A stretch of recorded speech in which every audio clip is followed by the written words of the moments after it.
right, so Rabbi Sharbat, here we are. We're in week two, Ah, week two of our little show here, and this is not the first time we're seeing each other today. I mean, no. I had a really good time this morning. I felt very bad. Rabbi Feid from JKHA had asked me to come on and be with the kids, and I was like, okay, perfect timing, Tuesday. I give my parsha shir at 10 o'clock, so I'll go come on at 9:30. He's like, how long do you need? I'm like, half an hour. He's like, a half an hour. I was like, okay, fine, half an hour. But then, like it is in school, to get all the kids together, and this one's on Zoom and that one's in person and all kinds of so finally when we got on, we started late, and I felt like I abandoned all of you. But it was so much fun. Great. Just hearing the kids asking and talking about what it's like to be a rabbi and certainly during the pandemic. But I guess I would throw back at you. Like I'm watching, I'm sitting there with my, just talking as I am, and you're there, and I see Batya is there, and all the kids and all the teachers, everybody's got their masks on. That it must not have been an easy school year so far. It is so hard, but students are resilient. They really know how to, focus on the good parts of the day-to-day life, focus on being together with friends and in school and being in a school environment. That for them, it's the second nature. They don't even think twice about putting on the mask. They know that's what they need to do. Beginning of the school year was very hard, a lot of complaining, a lot of, I would say, soul searching for each student, trying to figure out what is the real reason why I'm at school. And it's not because of the mask, but because I want to be with my friends and I want to learn. And they were able to find the good of the day and not focus on all the negativity and all the bad. And it's second nature. They don't even think twice about it anymore. Sadly. I wonder, remember when I said that I asked them, like I'm going to ask a question of myself to answer for them. And then I said how hard it is to speak to people who are wearing a mask, because, to speak, right? Like when you speak on Shabbos and you're speaking to people and people are wearing a mask. So you're not able, like I said to the kids, like we usually get our energy from, seeing people. You make a little kibitz, like people smile, they laugh, whatever. And you don't even see if people you could just try for the eyes, but you don't even have enough focus because you're thinking about what you're saying. What's it like teaching kids when you can't even, you can't even see their expression? They're smiling, they're happy, they're upset, like you can't see anything. It's hard. That part's really hard, being able to kind of like see behind the mask. But I would say, the difference between shul and school is that unfortunately in shul, if they want to sleep through the drasha, it still happens. Who cares what happens down here? It's what happens up here. And all of a sudden you get a lot of this stuff going on. You say, mask or no mask? Right, and you just can't tell, right? The mask is all the way up here, and you're just like... You know that they're gone. At least with the students, they can't close their eyes. But at shul, you got to see the same eyes. Keep closing no matter what. That's funny. That's funny. Man. All right, so here we are, Rabbi Sharbat. We are in episode number 2. Yeah. And I thought that the first episode was real. I mean, look, this is sort of like an experiment for us, right? We're learning our way. Yeah. We got music. We got music. We got music. Time. Yes. I was really, Dahlia asked me like if we wanted Persian music. I was like, no, I think we're gonna go for the next one. Maybe. No, she didn't ask that. She didn't ask that. I was just, maybe if we have like a show, like a Persian show. I just wanted to be respectful of you, But I can do that myself. Oh, there we go. I haven't heard that in a while. We haven't had many simchas in shul. I haven't been able to hear that in a while. I know. I mentioned at the board meeting last night that I said that Zevi's bar mitzvah is coming up, and you get a mazel tov also because Yael's bat mitzvah. I said his bar mitzvah, the Shabbos bar mitzvah, is March 12th, and I didn't even realize it. But March 12th was the day we closed the shul. Yeah. So we're coming up on literally a year living like this, and to sort of say to everyone out there, as much as we see each other on Zoom, it's like I really miss so many of the people. Just being able, that good Shabbos at the Kiddush. I remember it was like probably around this week or next week when we had last year when we had that conversation about like, oh, it's so dangerous and the kiddish people are spitting and this and that. And like, now you even think about it, like, would you be eating next to people who are like, you know, walking around the room? And yeah, it's been a long journey. So, so here we are tonight. Special show. And I think that one of the reasons that, you know, I think we sort of went in this direction is that February is always Jewish Disabilities and Inclusion Month.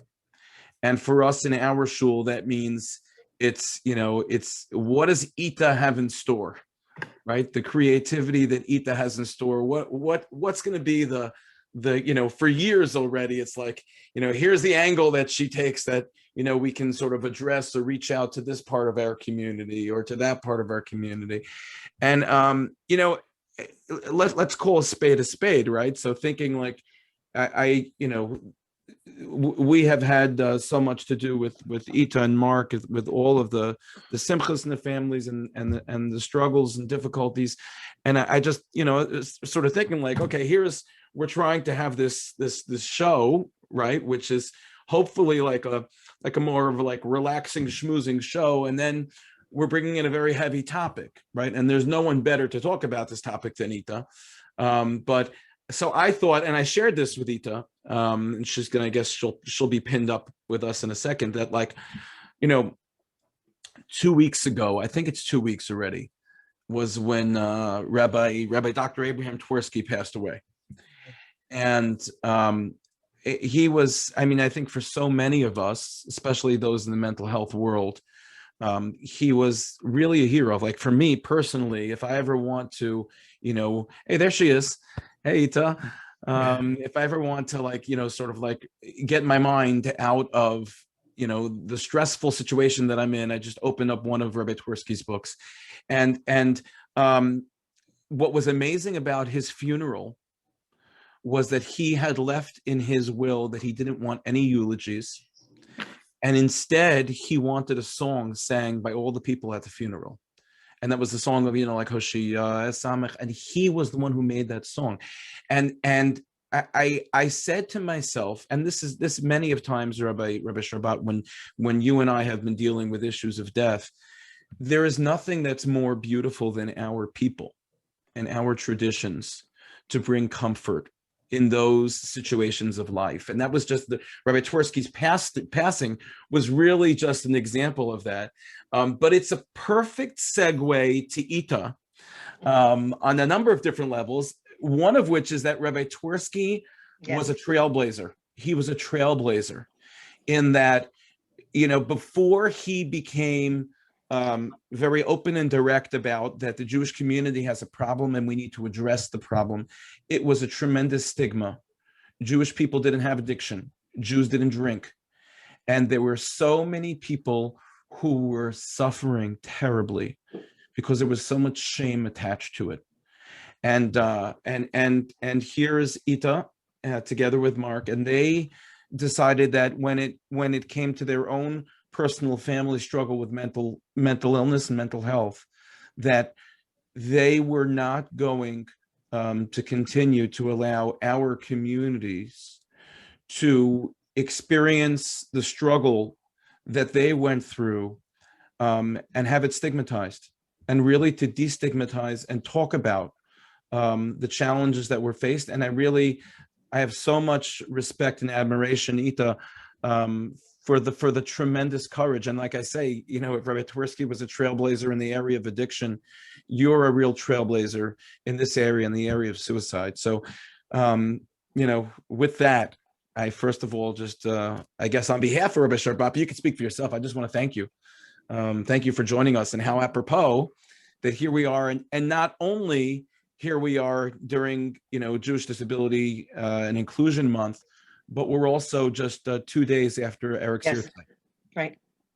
His fifth yahrzeit. Yeah. His fifth yahrzeit. Wow, 5 years. It's amazing. Yeah. It's amazing how quickly the time moves and how slow it moves also. Right. I want to actually just say two things. First of all, it's not just me who does the inclusion programs. We have a wonderful A, B, J, and D inclusion committee. And then the truth is that even within West Orange, the shuls have come together to do inclusion programming together because we're stronger, as you know, together than we are apart. And so we have been doing this together with Or Torah and Chabad and B'nai Shalom.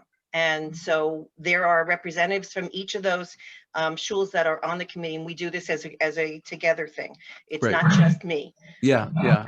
I know, but I guess I just want to give you credit because, you know, okay, She's the chair. okay. The chair. That's okay. You're the chair. You're the chair, right? Yes, yes, I Yeah. am. It is over 10 years since I'm chair. I don't think anybody else is chair of anything so long. But There was a member of ours named Harold Dershowitz. yes. Yes. Harold was the dean of adult ed for like, what was it, Sharbat, 30 years? Oh no, I hope this is. uh-oh. Yeah, so Eta, you never know. You never know. There it is. And the other thing I want to say about Rabbi Twersky, and Sharon, I see Sharon on the screen, but the other issue about, besides addictions that he talked about long before the rest of the Jewish community spoke about, is also the issue of domestic violence. Yeah. Because he really spoke publicly about Shalom Bayit when nobody else was talking about it. And Eta, when you say, Eta, forgive me, but when you say, like, I see Sharon on the screen, people might not know what you're talking about. And then you say domestic violence. All right, well, I'm starting trouble. Oh my gosh. All right, Sharon, that's very funny. Sharon works, well, it's always nice to start with a joke. Sharon works at Jewish Family Service at Passaic Clifton. Since she's a social work intern, she's been there. You actually did your internship there too. That's true. And they have a program that they started for the Orthodox Jewish community, which is really statewide in New Jersey, called Project Sarah. Right. And in the early years of Project Sarah, we had Rabbi Twersky come to the Passaic Clifton community speak in an auditorium. He actually came twice, I heard, because I heard he came again afterwards. But he spoke in an auditorium. I'm talking about before 2000, I think he was doing this. Sharon would have to look at the paperwork to see when it was. But he was speaking about it when nobody else would talk about this. Right. And he was the one that had given us the idea, actually, about training mikveh attendants as an important way of addressing domestic violence and trying to outreach to the community. Anyway, so I just wanted to. Yeah, and you and Mark, of course, lived in Clifton for long time. Right. And then you came over to us, and you've had such a really great impact in our community. So how do we even begin? When we talk about, Eric, Zichrono Livracha, we talk about mental health, we talk about today, right? We're in a time where there are so many people who are really struggling, who are really suffering. And when we even talk about teens, right, the impact that the pandemic has had on teens, and I want Rabbi Sharbat mentioned to me earlier that he really wanted to sort of tackle that angle and ask you about that as an educator, right, as someone who's in schools. Right. And certainly given the situation that we're in, hopefully we're seeing the light at the end of the tunnel. But I mean, maybe you could just, tell us a little bit about like the way that you see the situation of mental health in our communities and the struggle, and to talk straight about suicidality and suicide in our communities. There has always been this stigma attached. Sure. And what you've tried to do is really destigmatize, because it's really an illness like anything else. It is. Well, and the truth is that when Eric died, it was after 14 years of him struggling with mental health issues, and of our family struggling with his mental health issues. And the day he died, which was the day before the funeral, I turned around to Mark and the girls. We have two daughters who were younger than Eric. Hadassah was 2 years younger and Jessica was 4 years younger. And I said to them, okay, it's time to start talking. I can't keep this a secret anymore. In Eric, in respecting Eric, I've kept it private because I felt that it was his story to tell, not ours. and he didn't want us to share it. Well, I shouldn't say he didn't want us to share it. He would have been okay with me sharing it as a social worker. You know, when I was teaching at Rutgers in social work school, he would have been okay with that. But I don't think he wanted me to go around blaring it out in the neighborhood the way I was doing it at the time, because it was his private. As you were saying. Okay, so what I was saying was, it's not that we did come out and speak about it. And so what I had said to the girls was, it's time to start talking. You know, as long as Eric was alive, I respected his wishes, but it's really time. And it was a stigma even within the family. You know, nobody wanted to really talk about it with other people. We each felt it was Eric's secret. And, you know, to be honest, when we lived in Passaic Clifton, Mark was president of the shul, Mark was president of the federation. In some ways, it would have been a wonderful time to tell people because we were leaders of the community, but it was too soon in this environment to be talking about it. So I understand the fact that people are embarrassed to talk about it or afraid to talk about it. You know, also within the Orthodox community, or the more Orthodox community, there's a whole concern about how, you know, will it affect people? You know, will it affect the other children being able to have a shidduch? It's not something that my family ever worried about. I mean, I did ask the girls, do they have any concerns? But nobody was ever concerned about it. And Jessica, actually, we had a family Zoom on Sunday, to mark the fifth anniversary. Hadassah was able to, and Hadassah, by the way, is, I think, on this Zoom. Hadassah was able to connect us with the Israeli contingent of our family, who was actually bigger than the American contingent. And we really had a beautiful Zoom about talking about Eric and the wonderful memories that people had. And the week before, I had been on a podcast with Kobe Gould, who has a podcast for mental health first aid in Israel.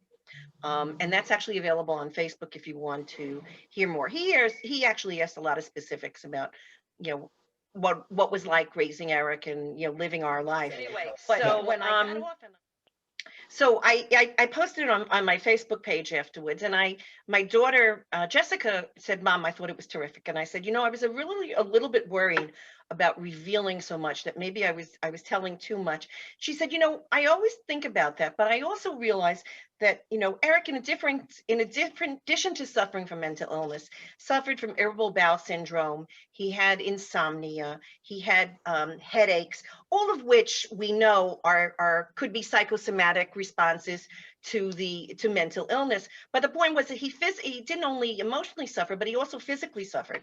And he used to say to us that when he died, he wanted us to donate his body to science, because he wanted people to learn from his experience to be able to cure the problems that he had." And Jessica said, and that's how I feel about talking about him publicly, is I'm really following his wishes. You know, we weren't able to contribute his body to science. It never came up. But so that's why I talk about it. Now to move on. I'm also on the board of directors of Jewish Family Service of Metro West, New Jersey now.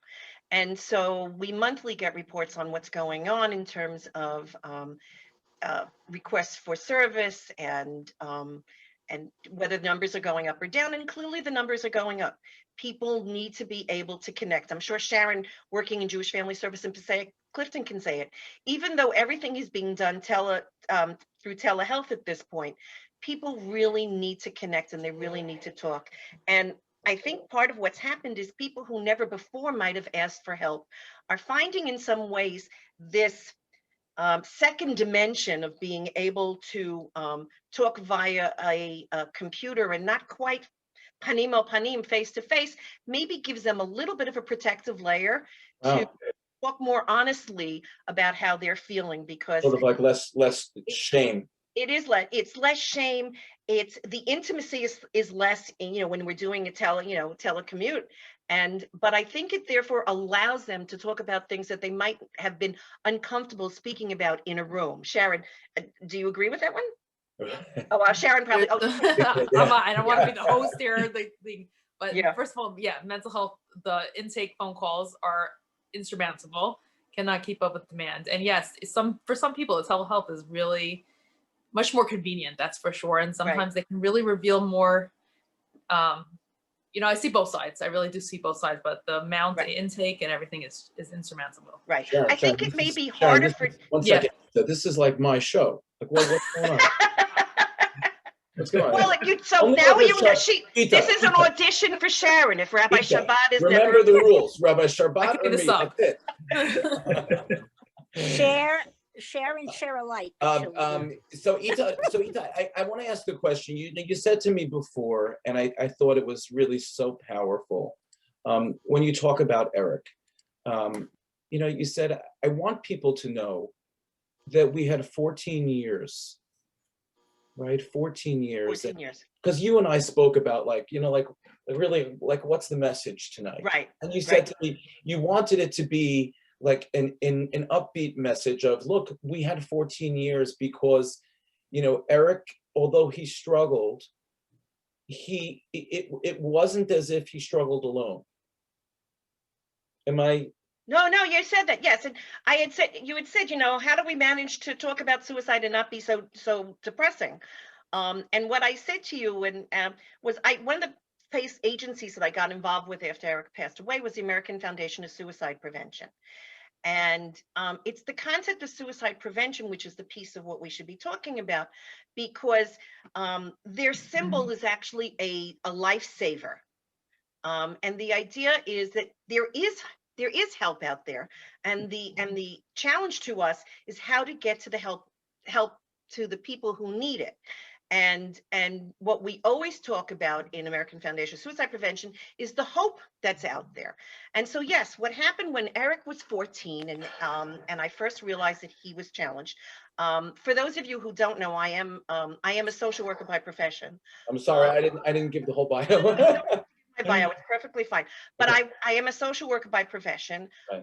At the time, I was actually the assistant director of Yachad, National Jewish Council for Disabilities, and Jeff Lichtman was my director and very close friend and neighbor. Jeff actually knew Eric we lived in Clifton together, and then when we moved to here to West Orange, we followed Jeff about a year or two afterwards. So Jeff knew Eric very well, and I mentioned Jeff in particular because when Eric was struggling, he was a freshman in Kushner.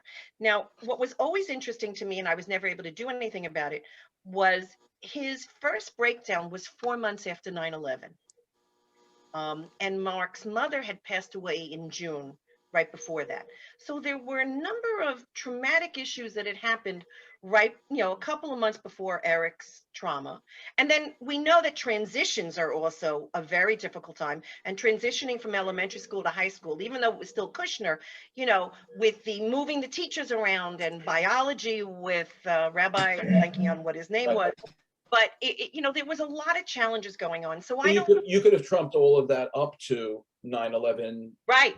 And changes Eric, in 9/11 freshman was high really, school. he Yeah. was in a panic because Yachad was actually downtown Manhattan, and I should have been at work, or I should have been arriving at work on the train. So Eric knew that I might be there, and was, you know, until he got through to us, was very nervous. It happened that I had, you know, cable was broken, and so they were in the house. I never got to the city that day. But the point is that there was a lot going on before Eric's crash, I should say, when he was a freshman.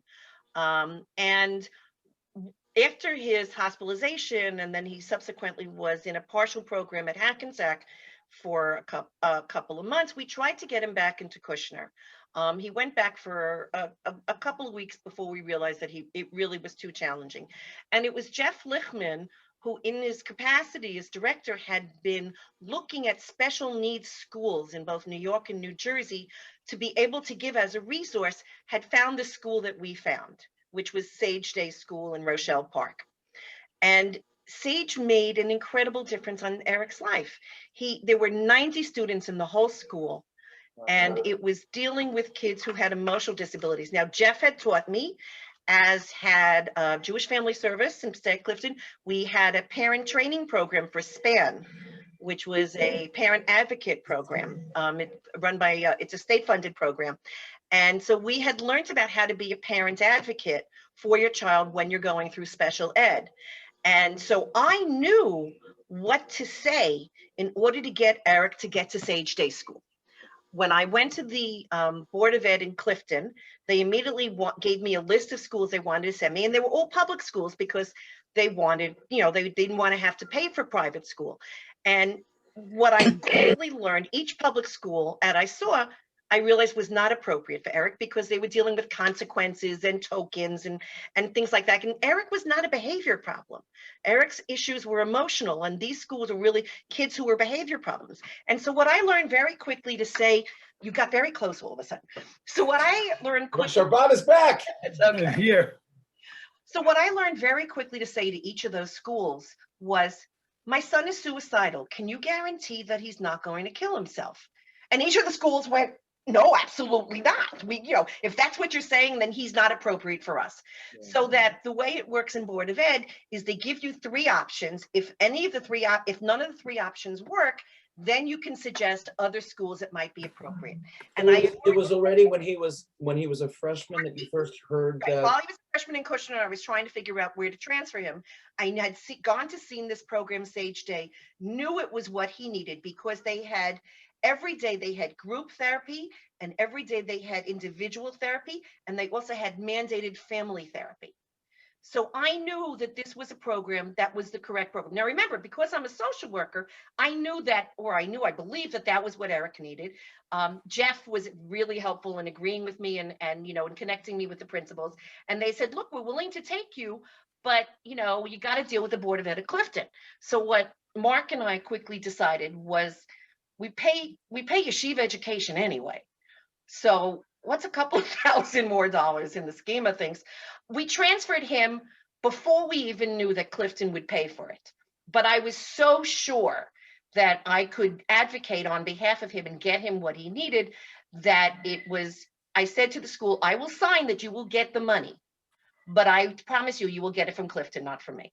So I just want to ask, the typical family, because you described that the first time you really saw something up with Eric was post 9/11, right? There was the family issue. He's in a new school, and there are many kind of, you even think of like the pandemic, like a kid going through the pandemic, a kid right. going through their freshman year in high school, during the pandemic, everybody's wearing a mask, and a kid comes home and just says, I can't take this anymore. Correct. Like, is that a telltale sign? I mean, what was, what's the sign for a parent?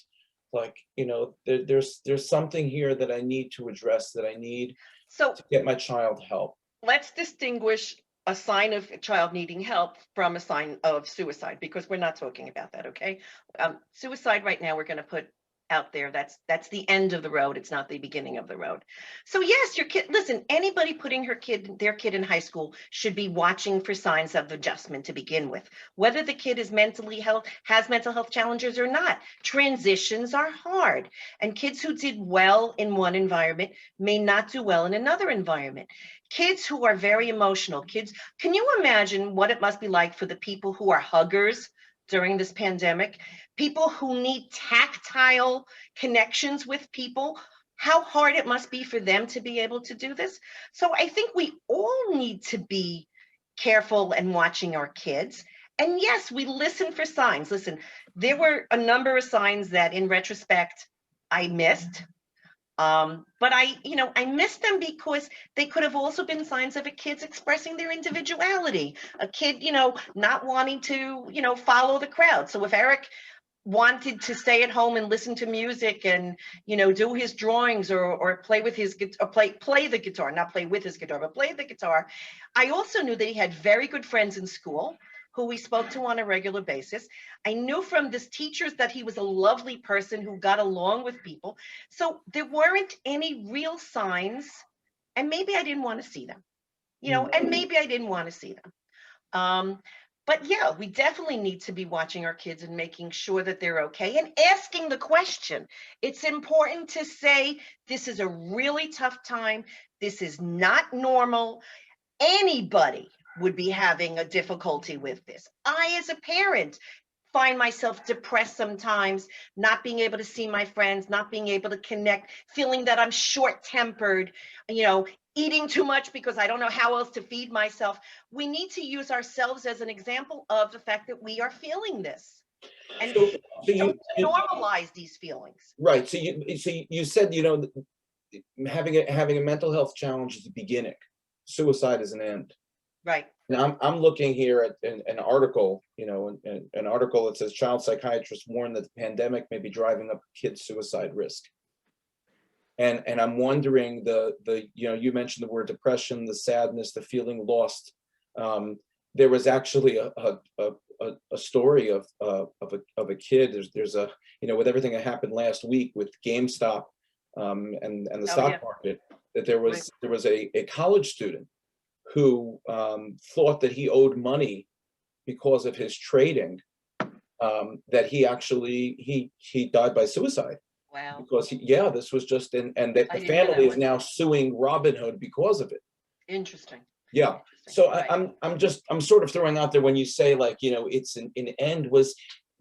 Did Eric talk about it, on a regular? Yeah. I mean, for Eric, and that's the issue with the 14 years. For Eric, death was always on the table.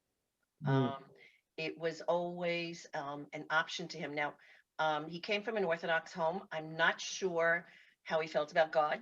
God is the person who made him sick and made him, gave him headaches and wouldn't let him sleep at night and gave him stomach aches so he didn't have a lot of faith at the time. And if he had so that was a challenge for him.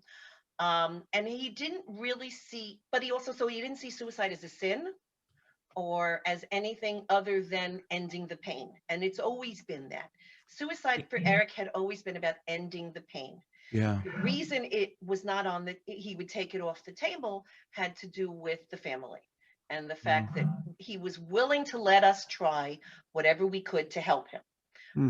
And he adored his sisters and didn't want to hurt them. And he knew they were young and vulnerable and didn't want to hurt them any more than they were already being hurt. And so but it was always an option. It was, he always said to me, don't expect me to be around here forever. And it was my challenge to try and keep him around as long as I could. One of the great things about Sage Day was that he actually was able to go to school and learn and take an SAT and do well. Eric was the first one. It was the first year of Sage Day that a kid actually went to college, because many times when people have mental health challenges, the assumption is that college is just too challenging for them and leaving a home environment is not a good thing for them. And so most of those students would go to technical schools. Eric really wanted to go to college. Listen, everybody in our family goes to college. Everybody in our community goes to college when you finish. And he wanted to do that. To him, that meant he was normal and getting better. And what we were lucky was that we found Muhlenberg College in Pennsylvania, Allentown, which is a very small school. Each class only had about 500 students at the time. Wow. They had wonderful disabilities department and were really a very nurturing environment, and only an hour and 45 minutes away. Because I said to him, you cannot go any further than 4 hours because I need to be able to get in a car and get to you if you need me. And our deal with him was that if he went to college, he had to stay in therapy. He had to find a therapist and stay in therapy. And the therapist needed to report to me, even though he was over 18, the therapist needed to be able to report me and tell me if he was in trouble. Yeah. And that was crucial. Now, yes, we always say in social work, people there's self-determination. People make their own decisions. You have to let people live their own life. I was a helicopter mom like you never saw, and I don't feel bad about that at all. I tried to enable him to do as much as he could, but when you know your kid well, you hear in your voice when there's something wrong. And so being at a school that was under 2 hours away was great, because I would get in the car and drive down there and say, what's going on? And we would talk about it, or I would go with him to his therapy appointment. Wow. So I didn't stop when he was in college. When he was had finals, he had a hard time concentrating. Remember, I told you he had a lot of issues. He had a hard time concentrating. I would move into a hotel in his neighborhood And he would basically move into the room with me, and I would help him study for his exam. I would be there while he studied for exams and helped him write his papers. He would dictate, I would type, because I knew that he could do it, but he needed the help. And again, you know, when we talk about doing the right thing to keep them going, I mean, I felt like I was doing that. That's what I felt I was doing. Yeah, Wow. my heart was always in my stomach. I had 14 years of not being able to sleep well. The truth was, I think I slept best during the 2.5 to 3 years that Eric stopped talking to us, because I didn't know anymore what was going on. But luckily at the time he was also in touch with my parents. My parents lived in Queens. They were in their 70s, and every month they did a 3-hour drive down and a 3-hour drive back just to see him, take him out for coffee, to let him know that he was loved, to remind him that I exist and that I still love him. And our girls were also in touch with him during that time to be there with him. When my mom had a stroke, I guess it's 6.5 years ago, and I moved my parents to West Orange to be closer to us. They lived in the Woodlands. Eric would come up, even though he wanted to have nothing to do with us, he would come up to visit my parents and visit my mother, and stay in the house and ignore us. But that was okay, because the family was there for him. And it's one more reason why he was still around during that time, because people needed him and his family loved him. So there were phases. There were phases of you being that helicopter mom, and then Right. of him not wanting to talk. Right. And the truth is, again, in social work concept, when he stopped talking to us, we became the bad guys. And some of you as parents probably can identify this, as you're the bad guy and your kid blames you for all their troubles. They feel better about themselves because it's not their fault. So as a parent, that's what you do. You let yourself be the bad guy, because that's what your child needs. I couldn't have done it without the girls being able to stay in touch with him, and without my parents being able to stay in touch with him. But if he needed to hate us for a while, we let him hate us, because that's what he needed in order to grow. But then he came back to live at home. Yes, well, that was after the second car accident. Right. Right. What happened was he had stopped talking to us, and he was still, after he graduated Muhlenberg, he had started working as a counselor. Remember, I worked for Yachad for many years. So my kids were very familiar with the developmentally disabled population and were very comfortable with the people. They would go with me on Shabbatonim. Eric actually, for a while he was in college, worked as a job coach for Yachad. So my kids were very comfortable with that population, and Eric found an agency in Allentown that had group homes. And so as a part-time job, he would work as a direct care worker in one of the group homes. And when he graduated college, he said he needed to stay. He wanted to stay in Allentown. It was a small town community. It wasn't the pressure of West Orange. It wasn't the pressure of New York. You know, people lived it. It was really a blue collar community, but it was what he felt comfortable in. People weren't always challenging him to strive and be better and be a doctor or a lawyer. He just wanted to be Eric, and he just wanted to help the people at the group home. And so that's what he did. He got himself an apartment, and he worked at a group home. And that's what he was doing while he wasn't talking to us, was he was continuing to work. And he was in touch with the girls. He connected to music. Loved music. So it was interesting. There were two things he loved. He loved space, anything about space, and he loved music. When he was a youngster, before his challenges, Kushner used to take the students, I forget what grade it was, but 6th or 7th, to Bueller Challenger Space Center in Bergen County. Rabbi Sharbat, you been there? You know, I don't think they do that anymore. It's not the high school, it's the elementary. And it may not, it may be that it wasn't there. I mean, some of the people online may remember when their kids went there. He fell in love with it. He just thought it was the most amazing thing, the idea of going to the stars and going to this, who knows how he thought, but he loved it. And Jessica's writing on there that it was a great field trip. So he loved it, and he started to go, he asked us if he could go to space camp in the summer. And so every summer when he was, from the time he was about 10, he would go for 1 month to Bueller to space camp. And then the rest of the summer, he would actually go to the JCC in Zaya Clifton. Ita, could I just ask, Yeah. there's something that you just touched on, which I thought was so powerful that I think is generally a challenge for many parents, certainly Yeah. parents in our shul, grandparents at times, when their children are going through a struggle, their own internal struggle, whatever it may be, and they become, frustrated or blame the parents. And could you maybe just describe and sort of help the people out there as to you know how do parents react, and here, yes, Eric had the accidents and then came back, but it wasn't as if the conversation of the relationship was over. It was what he apparently felt that he needed for himself. Right. I never took it personally. And listen, he stopped talking to us because we had to hospitalize him at one point. And he was actually able to convince them that his parents were these Orthodox Jews who were imposing their values on them, and he would be fine without us.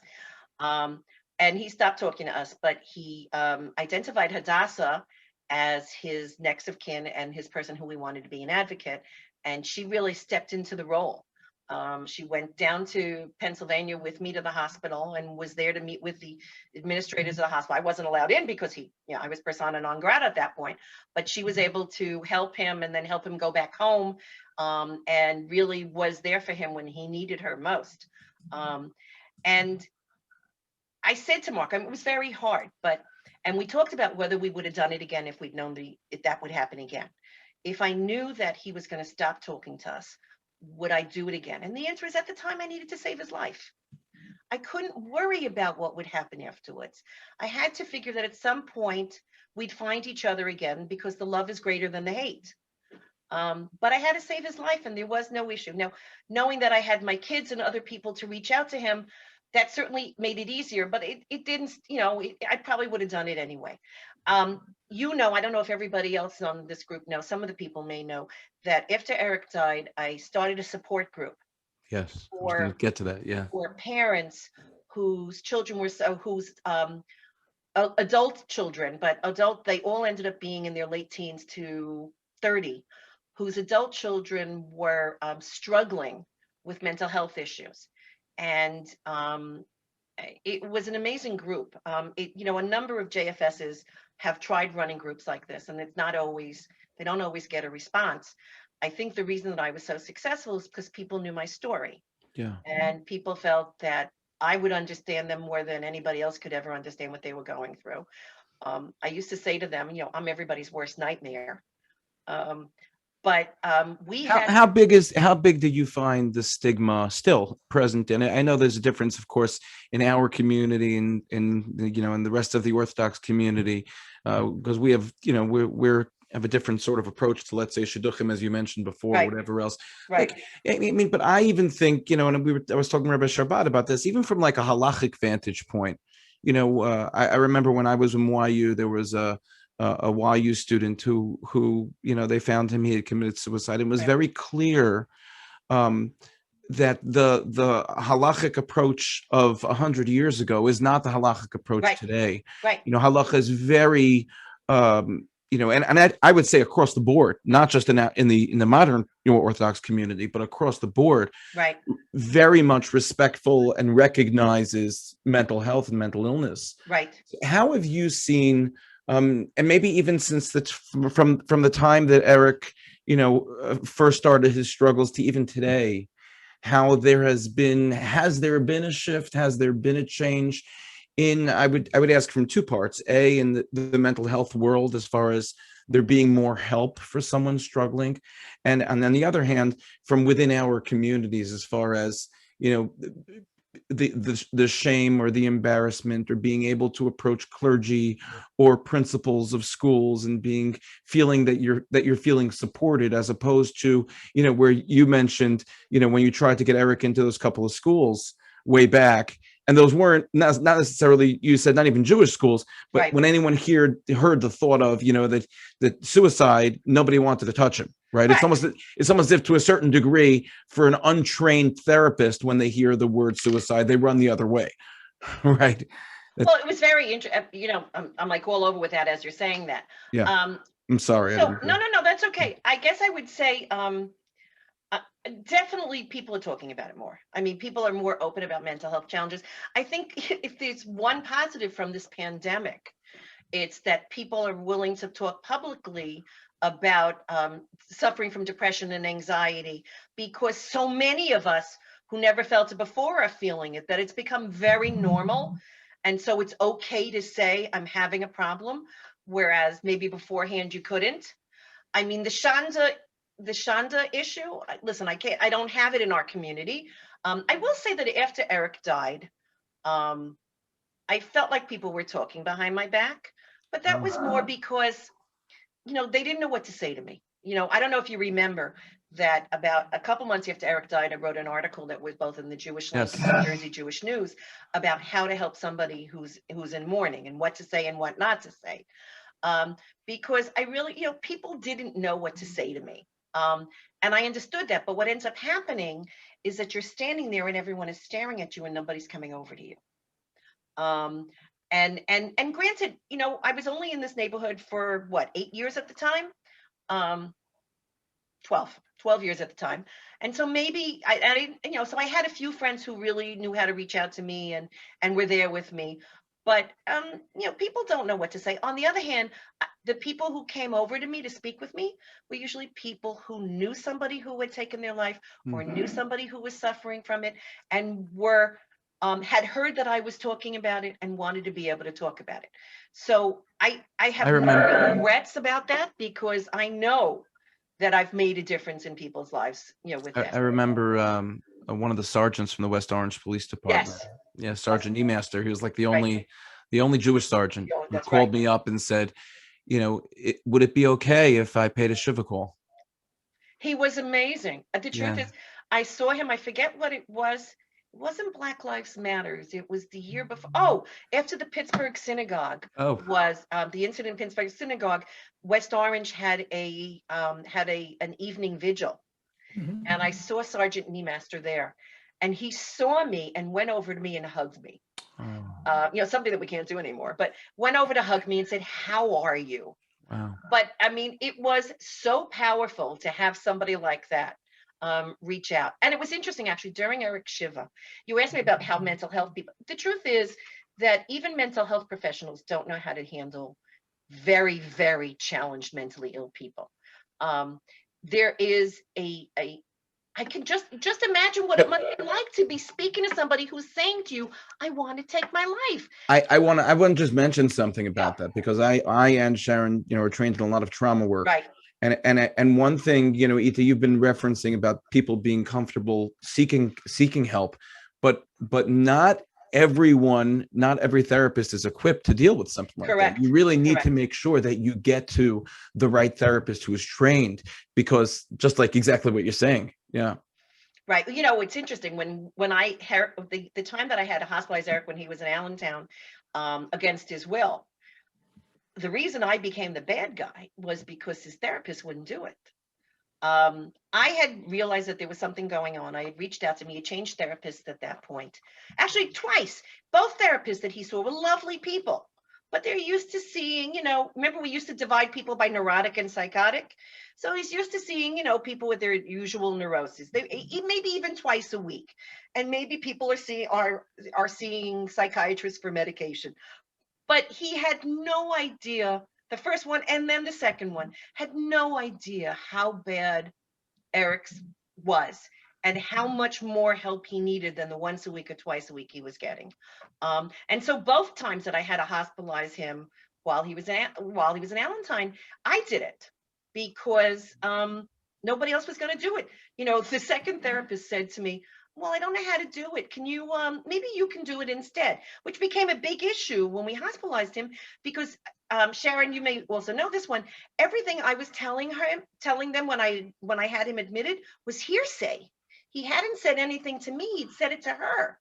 And Right. hearsay didn't cut it well with the courts. He hadn't said to me, "I'm going to buy a gun and kill myself." He had said it to her. And since she didn't put in the request to hospitalize him, they didn't want to even look at it. Wow. So I guess one of the messages is you need, when you're getting help, if you feel like they're not helping, trust your gut. They're not helping.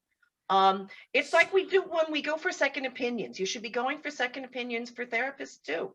And any therapist who tells you that they can't talk to you unless they get permission from the child, you need to really talk about that.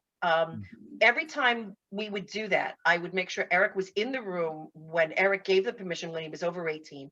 And I said, and the deal here is if you don't want him to talk to me anymore, if he doesn't want you to talk to me anymore, you have to at least call me and tell me I can't talk to you anymore so that I know that this has stopped.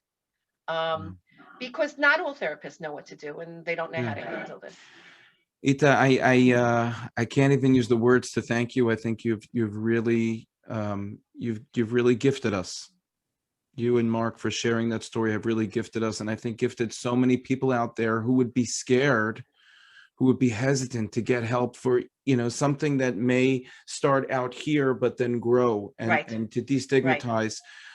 I just want to take the last couple of minutes to ask you and sort of end off on like a little bit of a lighter note. It's fine. Okay. It just like really kol hakavod, and just you know, you're one of my mental health heroes. I always think of the words, you know, when we make the Mishaberach L'chol, and people usually skip it. They're like, Refuas HaNefesh, Refuas HaGuf. Refuas HaGuf. Refuas HaNefesh is right there. Right. It's right there. Right. Refuas HaGuf is physically, but Refuas HaNefesh is the soul, which really tells us that, you know, that Hashem wants us to be healed. Hashem wants us to be healed, and we have to daven for that too. We have to daven for our mental health. We have to daven for people that we worry about, that we're concerned about. And I think your words of like, sometimes, you know, we don't know the right words to say, right? And just so incredibly powerful. So I want to ask you, just as we're in the pandemic, and let's come back to inclusion, and come back to all the great stuff that the inclusion committee has done in the shul. Correct. So just to ask you, like, you know, we're going to be talking about coming back to the shul and looking at all kinds of different opportunities.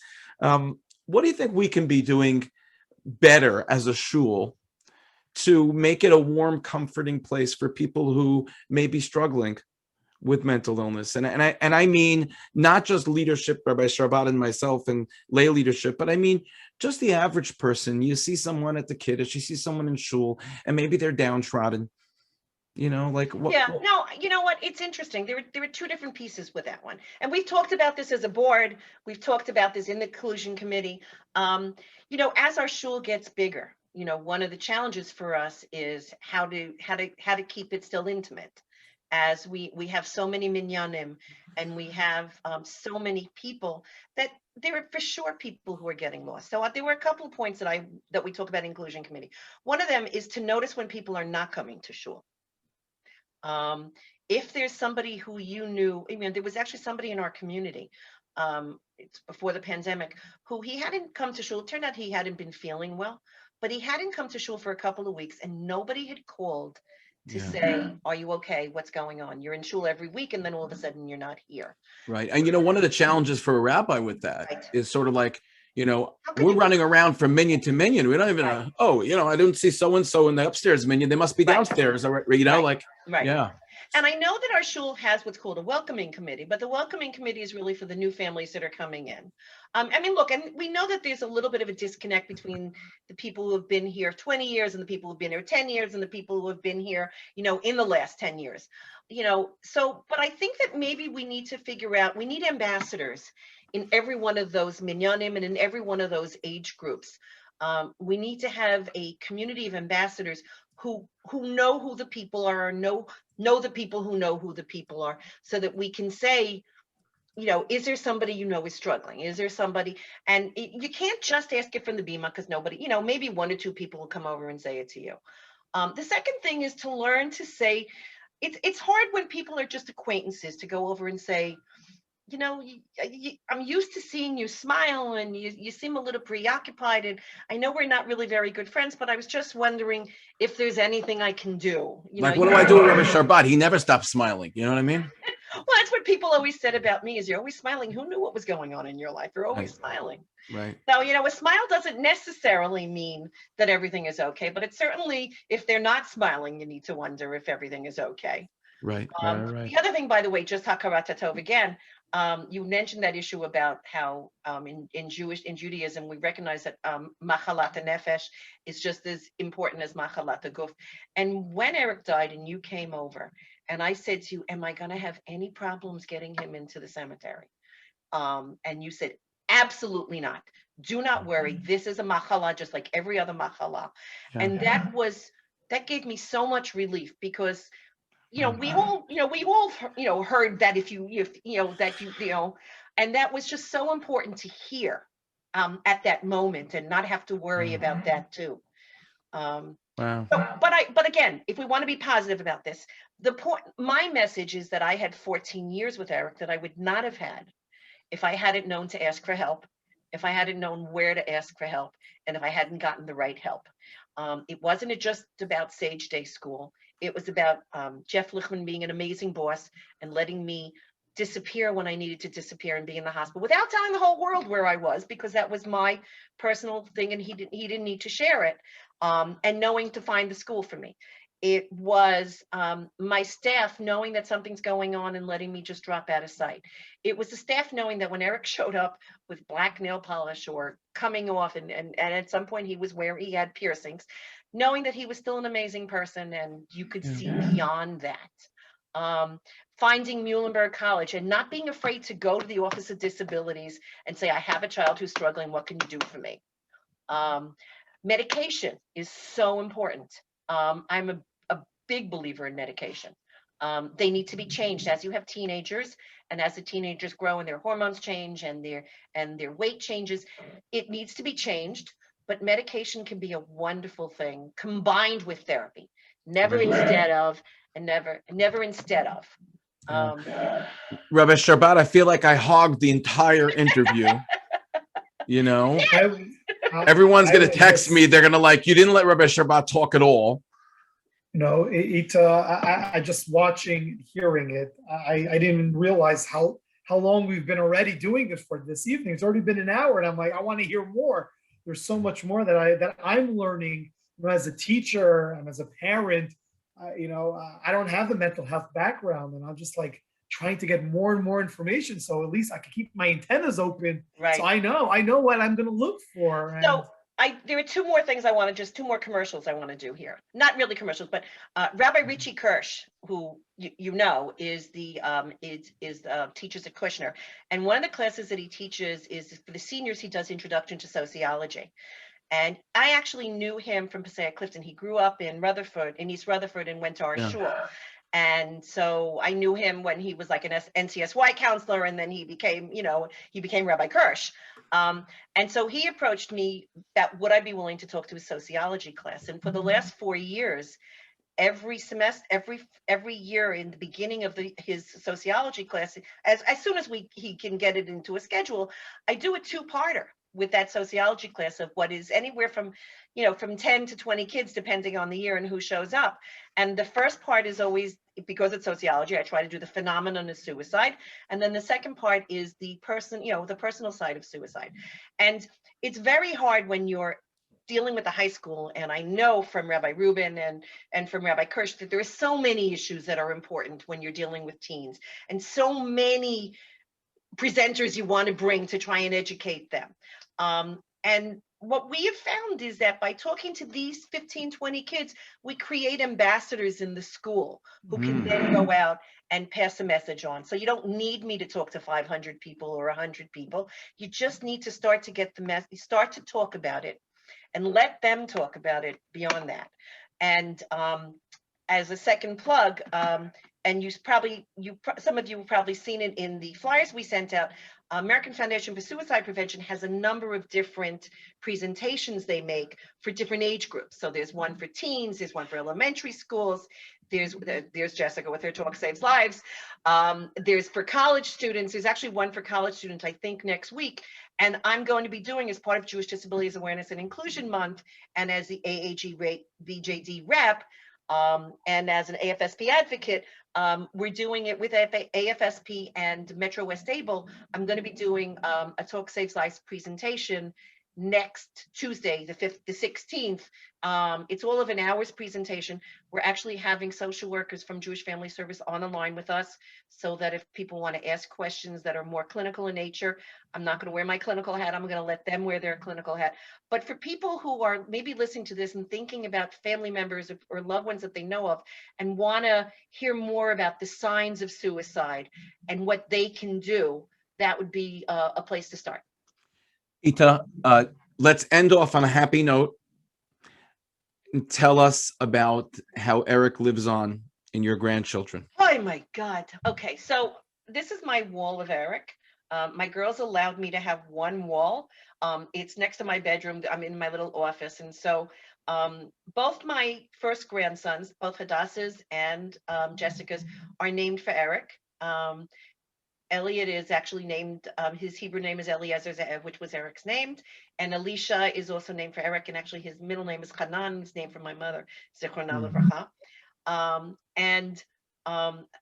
The girls have pictures of Eric all over their house so that they know he's there.